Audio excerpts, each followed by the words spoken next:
Bwana Yesu asifiwe sana. Ninakusalimu katika jina la Yesu Kristo, jina lipitalo kila jina.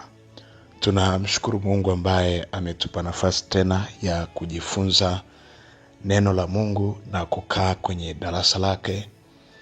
Na Mungu anapoachilia vitu vya namna hii, manake kuna kitu ambacho amekikusudia kwa ajili ya maisha yetu, na kuna mahali anatamani tusogee na tuweze kufika mahali ambako amekusudia tufike. Niliyeko mbele yako ni mtumishi wa Mungu Stalin Gideon, ambaye nitakuletea ujumbe wa neno la Mungu utakaotupa nafasi ya kuomba kwa dakika chache.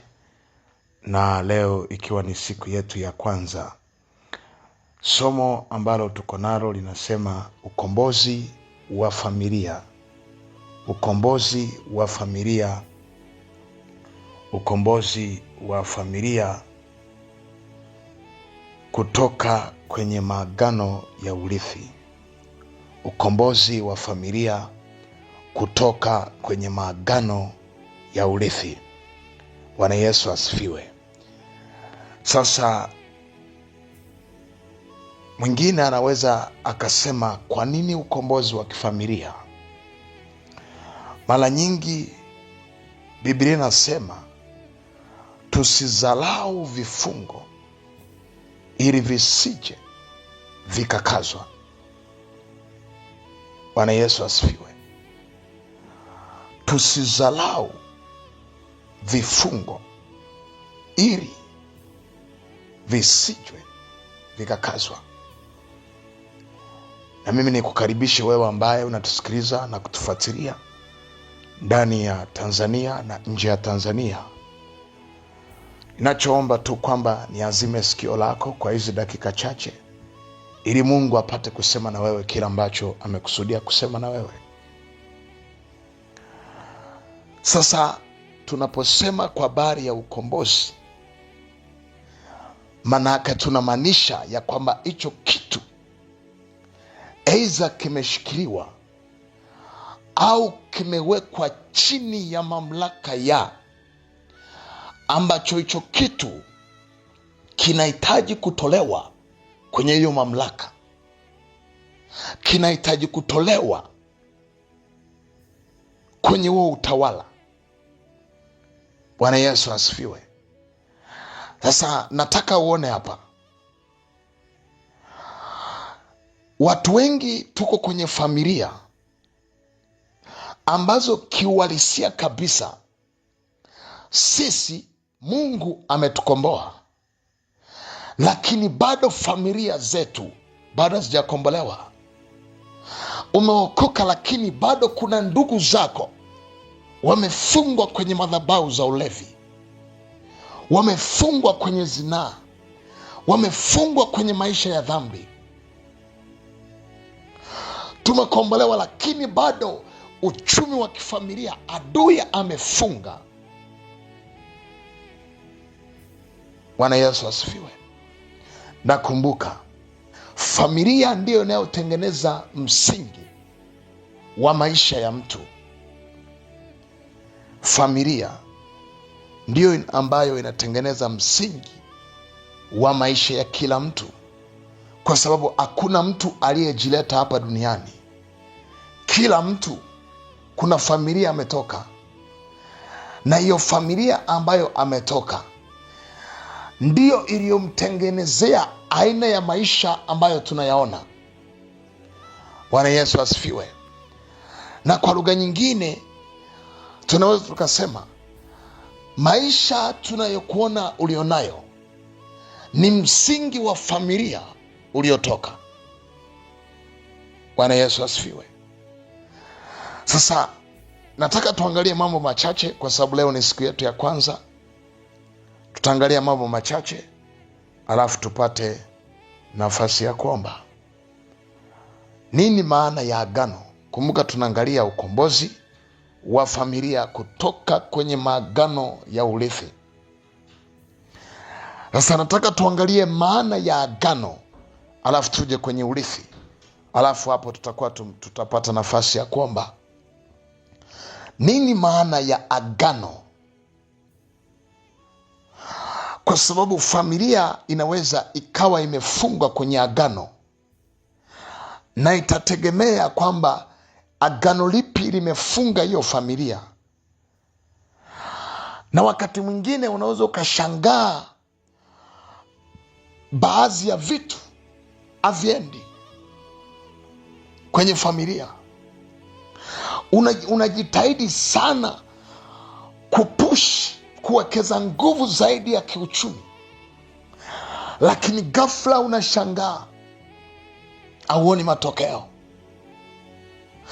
Lakini ukija kufuatilia background ya familia unakotoka, kuna kitu kinaminya hali ya kiuchumi ambacho kinazuia familia isisogee na kufika mahali ambako Mungu amekusudia mfike.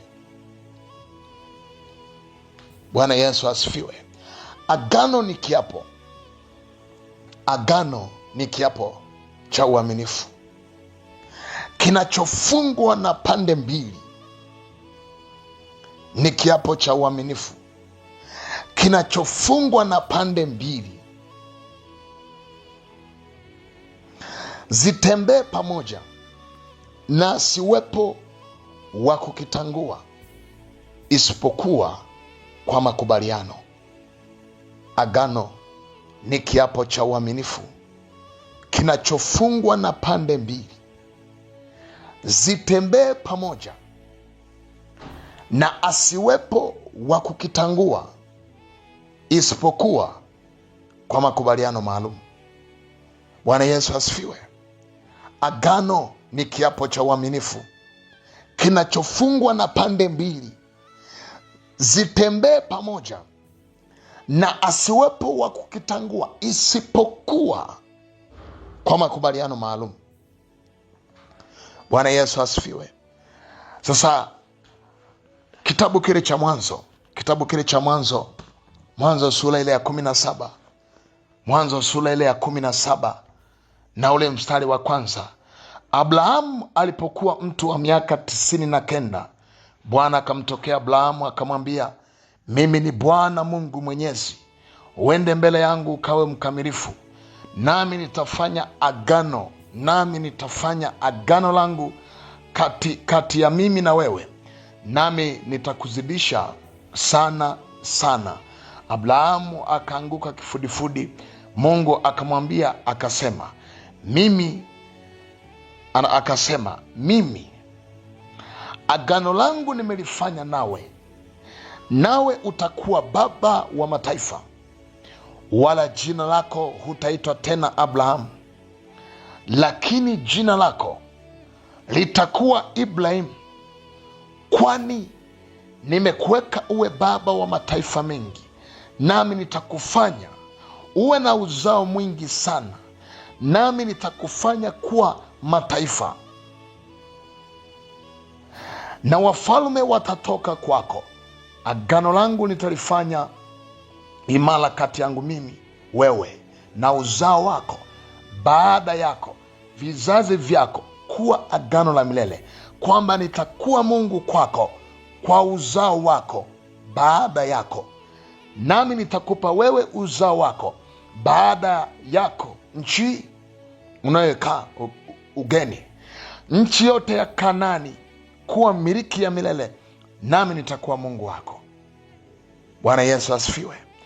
Mungu akamwambia Ibrahim, nawe ulishike agano langu wewe na uzao wako kwa vizazi vyako baada yako. Hili ndilo agano langu utakalolishika kati ya mimi na wewe na uzao wako baada yako. Kila mwanaume wa kwenu atatailiwa, mtatailiwa nyama ya magovi yenu, na jambo hilo litakuwa ishara ya agano ya kati ya mimi nanyi. Mtoto wa siku 8 atatailiwa kwenu, kila mwanaume katika vizazi vyenu nyumbani mnanunuliwa. Bwana Yesu asifiwe. Kwa fedha kila mgeni asiyekuwa na uzao wako, mzaliwa wako na mnunuliwa wa fedha yako, lazima atatailiwa, na agano langu litakuwa kati ya mwili wenu kuwa agano la milele, na mwanaume mwenye govi asiyetailiwa nyama ya govi lake, mtu yule atatengwa na watu, amelivunja agano. Bwana Yesu asifiwe. Sasa kumbuka tulikotoka, tumesema agano ni kiapo cha uaminifu kinachofungwa na pande mbili zitembee pamoja, na asiwepo wa kukitangua isipokuwa kwa makubaliano maalum. Bwana Yesu asifiwe. Sasa nataka uone hapa, Mungu alipofanya agano na Ibrahimu, Biblia inasema akamwambia, hutaitwa tena Abrahamu bali utaitwa Ibrahim. Kwa nini? Kwa sababu wewe ni baba wa mataifa mengi. Bwana Yesu asifiwe. Anasema na agano langu nitalifanya imara kwenye kizazi na kizazi. Bwana Yesu asifiwe sana. Haleluya. Sasa kuna mambo ya msingi hapa ambayo nataka tuyatazame. Kumbuka, agano linapokuwekwa linawekwa na pande mbili, na wakati mwingine kuna kuwa na mashahidi wanaoshuhudia lile agano linapofanyika.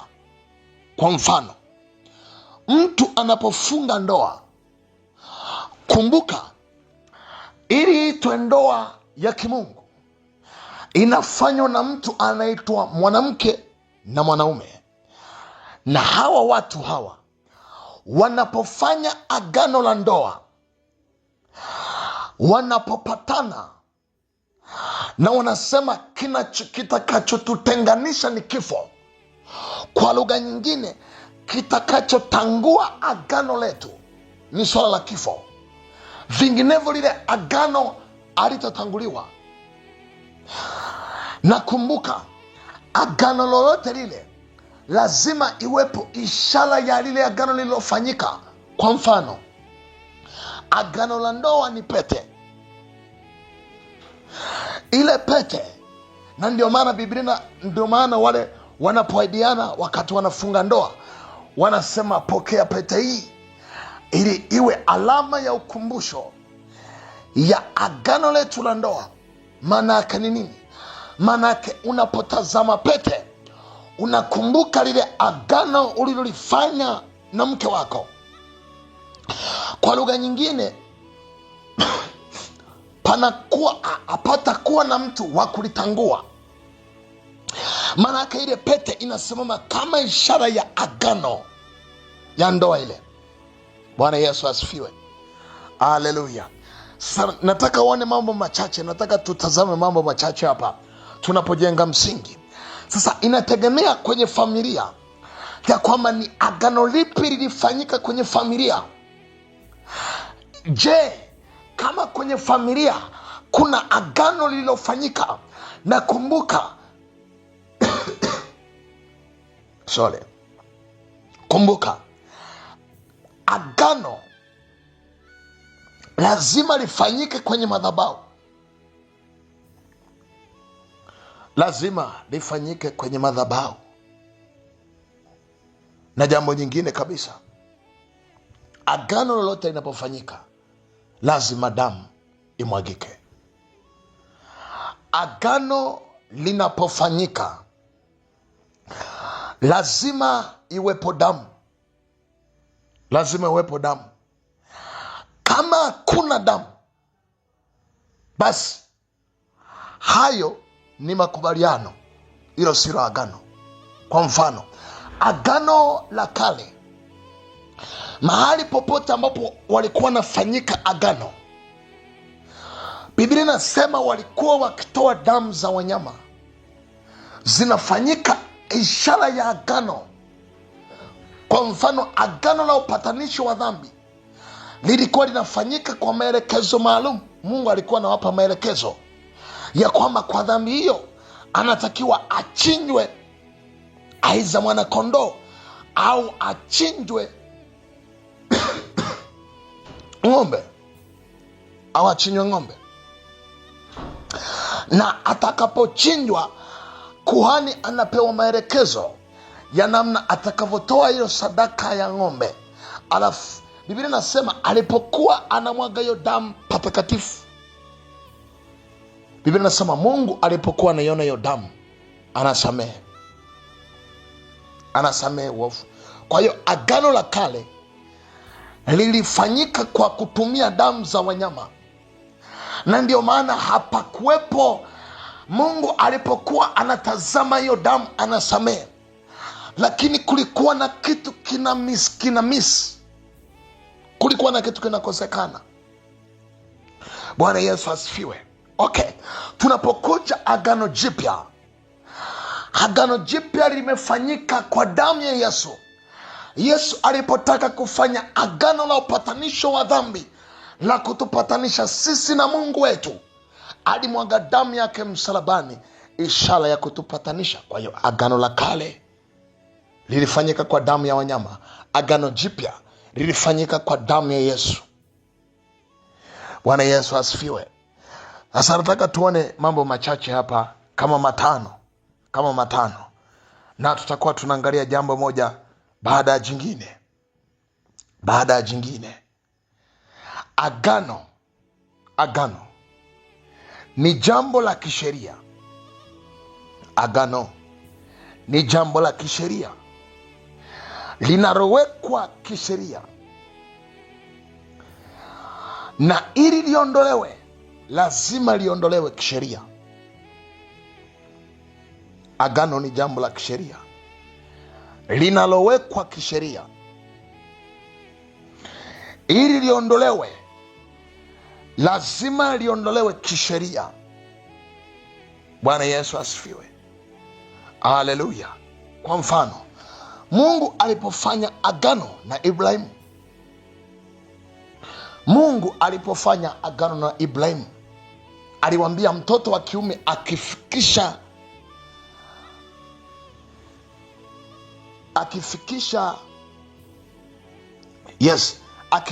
siku 8 anatakiwa kutahiriwa. Manake hiyo ni jambo la kisheria. Alafu anasema asiyetahiriwa atakuwa amelivunja agano. Manake ni jambo la kisheria. Manake uwe na uhakika kuna sehemu litatiwa muhuri, na kama ni jambo la kisheria manake ni jambo la kimahakama. Na ndio maana Biblia inasema akisha kuchukua ile hati ya mashtaka akaigongomea msalabani.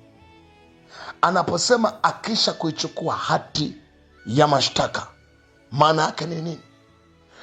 Maana yake adui alikuwa ametufunga kiuhalali kabla ya Yesu kuja duniani. Alikuwa ametufunga kihalali.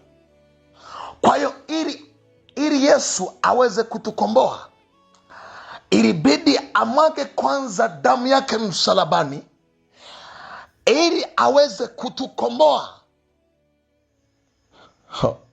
Okay, labda nijaribu hivi. Kuna familia zingine ambazo utakuta walifanya maagano kwenye familia, aidha wakafanya maagano kwenye miungu na wakatolea sadaka. Walipotolea sadaka, maana yake ni nini?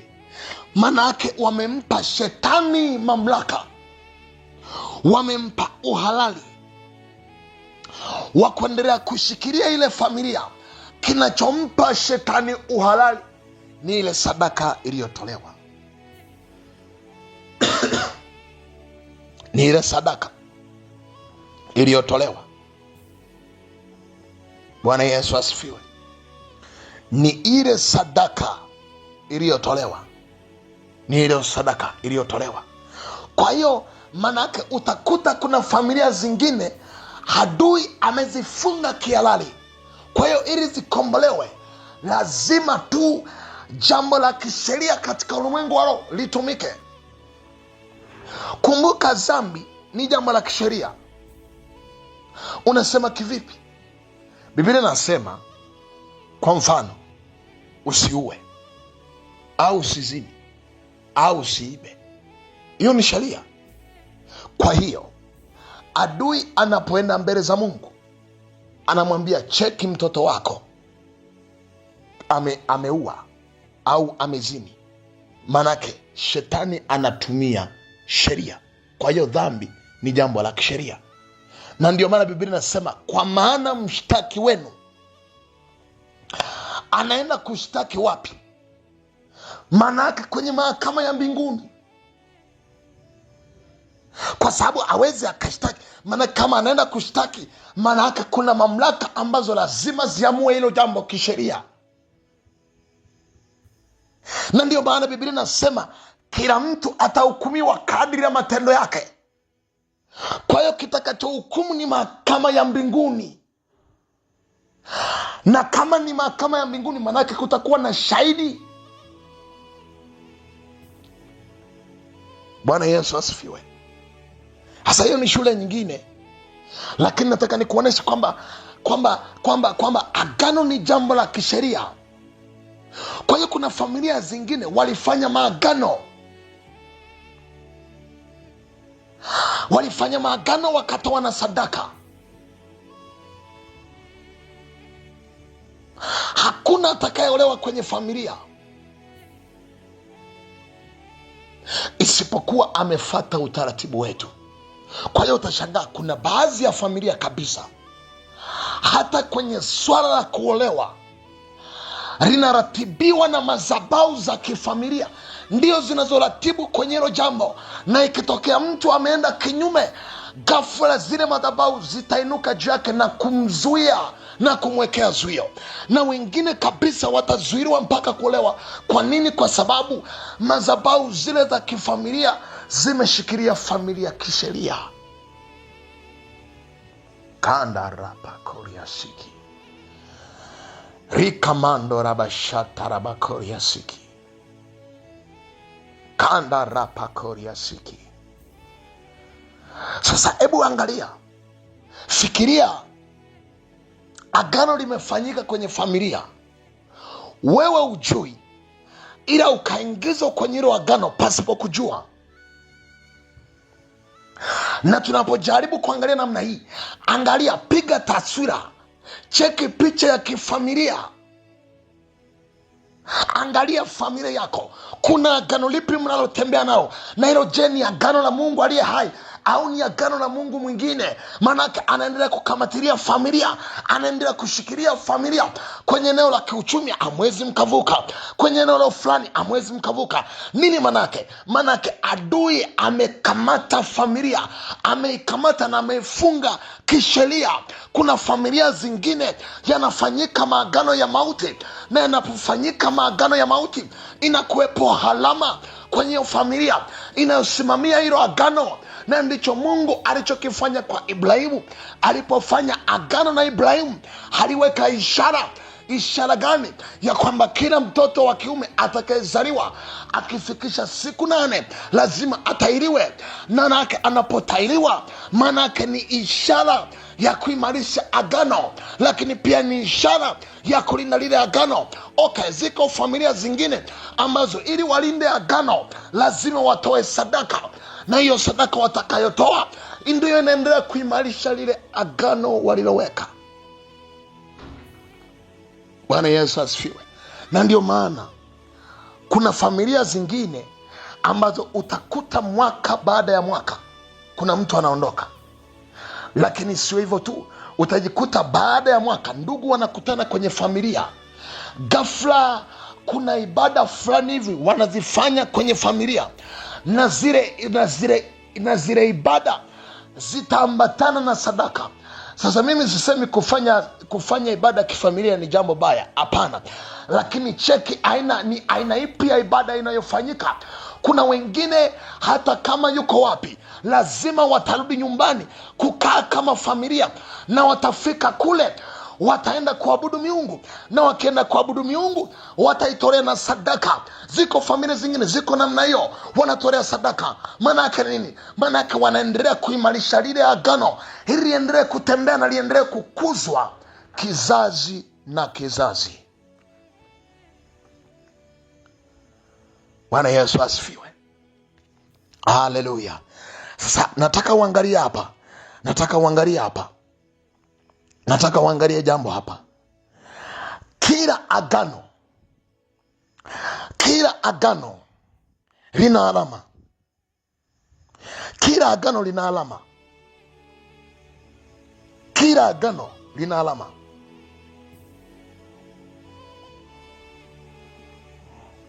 Ya kuthibitisha ya kwamba hilo agano liko hai. Kila agano lina alama ya kuthibitisha hilo agano. Kwa mfano, tumejaribu kuangalia wanandoa. Agano lao la ndoa ni pete. Hiyo ni alama. Kwa hiyo hata ukimwona amevaa pete, utagundua ya kwamba huyu mtu tayari yuko kwenye ndoa. Nini ulichokiangalia? Alama. Bwana Yesu asifiwe. Na sio kila aliyevaa sasa pete ya kwamba ana ndoa. Sasa hiyo ni kitu kingine, lakini nataka nikuoneshe hakuna agano lolote ambalo lina alama.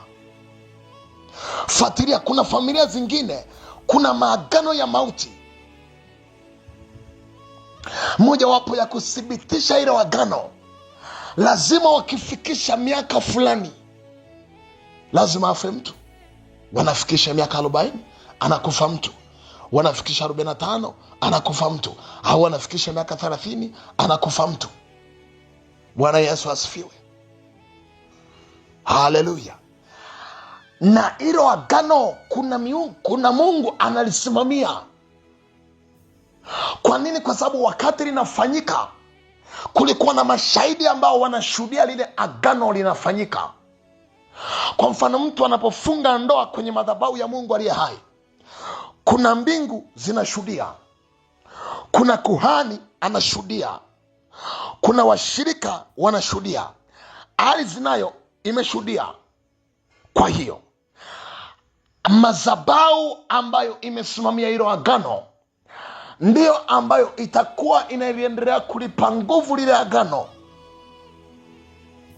Bwana Yesu asifiwe. Haleluya. Sasa hebu cheki, ngoja turudi kwa Ibrahim. Biblia inasema hivi, Abrahamu anasema nami nitaweka agano langu. Hiyo Mwanzo 17 mstari wa 3. Anasema nami nitafanya agano langu kati ya mimi na wewe, nami nitakuzidisha sana sana. Abrahamu akaanguka kifudifudi. Mungu akamwambia akasema, mimi agano langu nimelifanya nawe, utakuwa baba wa mataifa mengi, wala jina lako hutaitwa tena Abrahamu. Sasa cheki agano. Kwa nini anabadilishiwa jina kutoka Abraham kwenda Ibrahimu?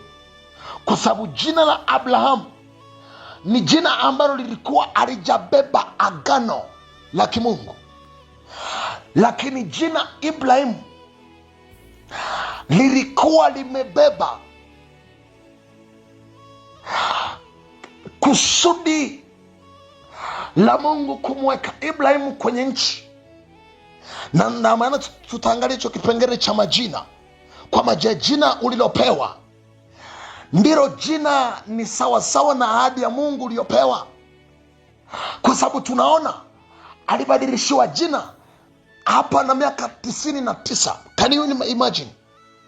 Miaka 99 ameishi nje ya kusudi la Mungu, alafu Mungu anaingilia kati. Manake jina alilokuwa nalo lilikuwa aliakisi, au lilikuwa alioani na kusudi aliloweka ndani yake. Anasema wala jina lako utaitwa tena Abraham, lakini jina lako litakuwa Ibrahim, kwani wewe nimekuweka uwe baba wa mataifa mengi. Anasema nitakufanya wewe na uwe na uzao mwingi. Sasa cheki, agano la Ibrahimu lilipita kwenye jina, lakini pia likapita kwenye kizazi na kizazi. Uzao wote wa Ibrahimu wote walikuwa wanatembea kwenye ahadi za baraka za kiagano za Ibrahimu. Kwa hiyo unaweza ukaelewa ya kwamba kama kuna maagano yamefanyika kwenye familia, aidha kuna agano la kichawi, kuna agano la kiganga, lazima litatembea kizazi na kizazi. Na ndio maana kuna familia zingine ambazo kama uliwahi kufuatilia, let's say kama kuna agano la kichawi, utajikuta hilo agano lilitembea kwa bibi yake, litatembea kwa wajukuu, na litaendelea kutembea kizazi na kizazi. Kwa nini? Kwa sababu lina uhalali wa kuendelea kushikilia familia.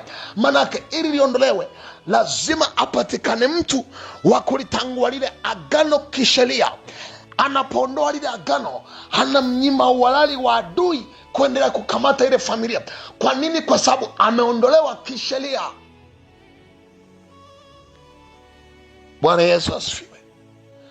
Haleluya, haleluya. Sasa mimi sijui kwenye familia yako kuna nini kimefunga ndugu zako, nini kimefunga familia yako. Unapojaribu kutazama kwenye familia, kuna agano gani? Wengine kuna agano la kimaskini ambalo utakuta linatembea kizazi na kizazi. Watajaribu kuinuka kiuchumi, lakini watafika mahala watakwama. Wengine kuna maagano ya utasa yanatembea kizazi na kizazi, manake yaliwekewa, yalithibitishwa na yakapewa uhalali wa kuendelea kumiliki hiyo familia. Kanda rapa koria siki rika mandora ramanda raba koria siki ropo koria masaka ramando raba shiki yanda raba koria rikanda rapa koria siki ropo koria masaka rikamando raba shata raba koria siki. Mungu, katika jina la Yesu Kristo, unanisikiliza na kunifuatilia, natamani tuombe toba hapa. Kama kuna jambo lolote, kama kuna agano lolote lilifanyika kwenye familia, wengine wameshindwa kusogea. Kwa nini? Kwa sababu kuna agano kwenye upande wa ndoa, wamezuiliwa uwezo wanao, lakini kuolewa imekuwa changamoto. Kwa nini? Kwa sababu kuna agano linasimama kama zuio la kuwazuia hao ndugu. Kuna zuio, hawaruhusiwi kufanikiwa, hawaruhusiwi kusogea. Liko agano. Wewe umemjua Mungu, lakini cheki aina ya ndugu zako walivyofungwa. Cheki wazazi wako, cheki ndugu zako. Wao umetoka, lakini wao kwa nini hawajatoka? Wanahitaji msaada wa Mungu, na wao sio wao. Liko jambo limewashikilia. Baba, katika jina la Yesu, wewe ni Mungu ni hai, hakuna Mungu aliye kama wewe. Utukufu ni wako na heshima ni yako na nguvu ni zako. Rapa koria sikiria mando rabakoria rika santa rapa koria siki. Mungu, tunakuja kwako kwa damu ya Yesu Kristo. Asante kwa ajili ya neno lako. Biblia inasema unalituma neno lako ili lipate kutuponya na kututoa kwenye maangamizi. Mungu, katika jina la Yesu Kristo wa Nazareti aliye hai, katika jina la Yesu Kristo wa Nazareti, Bwana, ni agano lipi ambalo Mungu limefanyika kwenye familia zetu, na wakati mwingine Bwana tuliingizwa pasipo kujua Bwana, na wengine Mungu kwa kujua, lakini adui ametukwamisha, tumeshindwa kusogea kwa sababu kuna agano lipo nyuma yake. Katika jina la Yesu Kristo wa Nazareti, kama ambavyo Bwana agano la Ibrahimu linapita kizazi na kizazi, ni agano lipi ambalo kwenye hiyo familia, ni agano lipi kwenye familia zetu linalopita kizazi na kizazi, na ndugu wamefungwa na familia zimekamatwa Bwana Mungu, kwenye uchumi umekamatwa, zimekamatwa, ndugu wamefungwa, familia zimefungwa, hatujui nini kimewafunga, lakini Mungu, kumbe kuna agano limesimama. Mungu, katika jina la Yesu Kristo, katika jina la Yesu Kristo, Mungu, tunasimama kwa ajili ya toba, tunasimama kwa ajili ya rehema. Kumbuka rehema katikati ya ghadhabu. Ninatubu kwako Bwana Mungu kwa ajili ya familia hiyo. Ninatubu kwa ajili ya familia yangu. Tubu kwa ajili ya familia yako. Unasikia ndani yako, tubu. Omba rehema kwa ajili ya agano lolote ambalo lilifanyika kwenye familia yako, lilifanyika na mababu. Wengine walifanya maagano makaburini, wengine walifanya maagano kwenye miti mikubwa, wakafanya maagano na miungu mingine, na familia imejikuta ghafla inakwama. Kumbe kuna agano lilifungwa, kuna agano lilitolewa na sadaka, likapata uhalali wa kwenda kushikilia familia, kushikilia uchumi, kushikilia malango ya ndoa. Mungu liaye katika jina la Yesu Kristo wa Nazareti aliye hai. Kwa kupigwa kwako tumepona. Mungu, katika jina la Yesu Kristo tunajiachilia kwako Jehova Nisi. Kumbuka Bwana rehema, kumbuka rehema. Ropo koria mandara basata rabakoria siki. Ni kweli Mungu, sisi tumekujua wewe Bwana, lakini wako ndugu zetu wamekamatwa kwenye ulevi, wamekamatwa kwenye washerati, wamekamatwa kwenye zinaa. Mungu, hawana namna kutoka. Mungu, katika jina la Yesu Kristo, Biblia inasema nikamtafuta mtu, tupate wapi watu watakaosimama kwa ajili ya familia zao, kwa ajili ya ndugu zao. Tupate wapi watu ambao watakaosimama kwa ajili ya familia zao. Mungu anatamani atembee na sisi. Mungu anatamani ajidhihirishe kwenye familia zetu, kama ambavyo alijidhihirisha kwenye familia ya Ibrahimu. Walikuwa wanamuona kile waliokuwa wanazaliwa. Mungu anajidhihirisha katikati yao. Mungu anatembea katikati yao. Tupate wapi wakina Yusufu, wakina Danieli, watakaosimama kuleta ukombozi kwa ajili ya familia. Tuwapate wapi watakaosimama kwa ajili ya familia zao, kwa ajili ya uchumi wa kifamilia. Watu wana kiu, tupate wapi watu wenye kiu na shauku ya kumwona Mungu akitembea kwenye familia. Tupate wapi?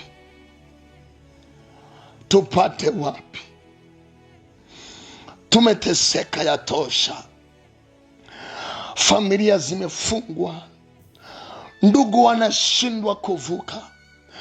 Iko misingi kwenye familia, iko misingi iliyotengenezwa na watu waliotutangulia.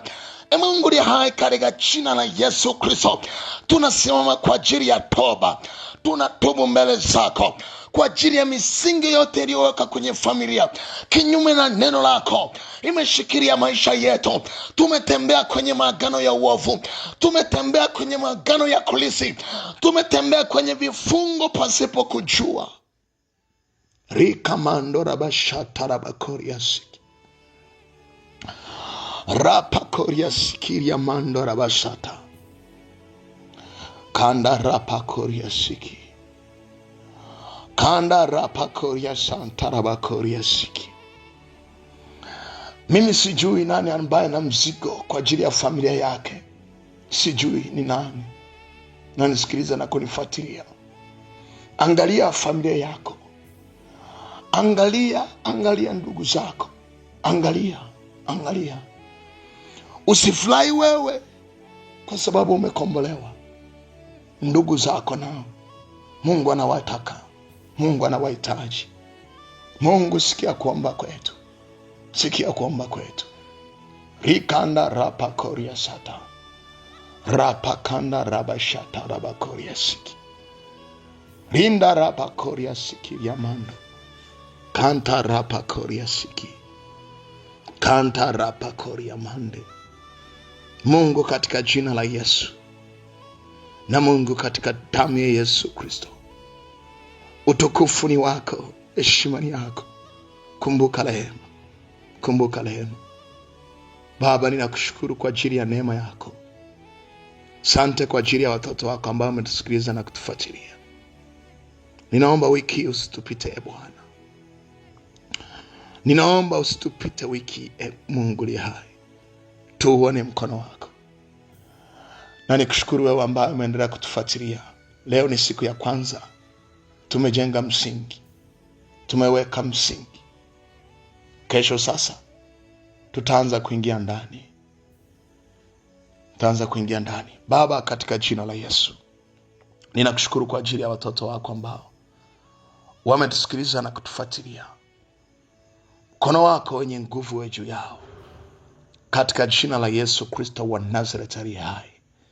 Usiwapungukie Bwana, jifunue kwa ajili ya familia zao na ndoa zao, katika jina la Yesu Kristo. Utukufu ni wako na heshima ni yako, katika jina la Mungu Baba, Mwana na Roho Mtakatifu. Amen, amen, amen. Na Mungu akubariki.